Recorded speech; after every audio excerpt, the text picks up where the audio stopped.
The intention of this video is to provide a quick overview of the current definition of what is a sustainable business.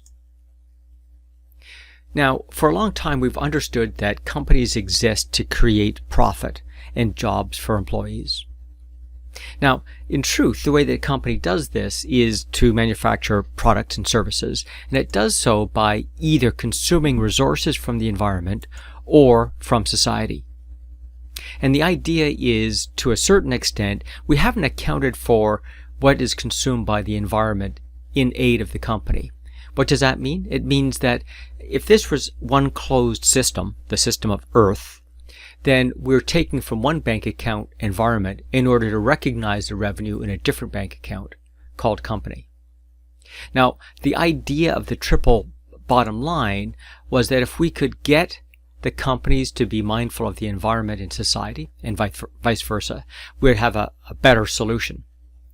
The problem with the Venn diagram illustration is it implies there's only a certain amount of optimization we need to do across these three different systems.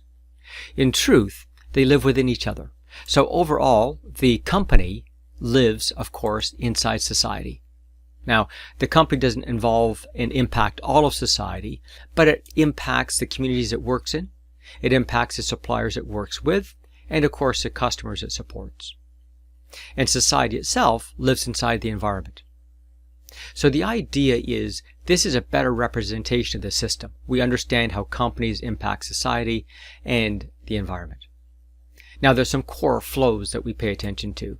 So for example, as I described before, in order for the company to make its goods and services, it draws resources from the environment and draws resources from society. And when it produces both products, which society may get, and waste that may go into society or may go into the environment. And then overall, merely the fact the company exists has a societal impact. So these are the core flows inside of the system that we'll call society. Now, there are four core pressure points that the company has influence over. First off, companies need to operate in a way that eliminates its contribution to, first, items and pollution that are created from substances mined from the Earth's crust. Secondly, the pollution that is caused by substances that we create that didn't exist before we were here. And then finally, for the environment, an organization, to be sustainable, must eliminate its contribution to the environmental degradation by physical means. So those are the three core elements of the environment. And then for society, we must ensure that the business, as it operates, makes sure that people are not subjected to conditions that undermine their capacity to meet their needs. So these are the core four elements that a company, to be sustainable, must achieve. Now, this is in addition to, of course, the business itself must thrive. If the company goes out of business, then, of course, all these points are moot. So we're not dismissing the financial world, but merely saying we need to take a look at these things in addition to the financial world. Now, each of these could be built out in more detail. For example, the United Nations SDGs break these into 17 categories. Other frameworks like Future Fit Business Benchmark break them into 21 categories. For now, I'm just going to drill into the society one, because here in Canada, what we've done is we've taken this and broken it into what we call the Canadian Index of Well-Being. And within that index, we look at a number of subcomponents.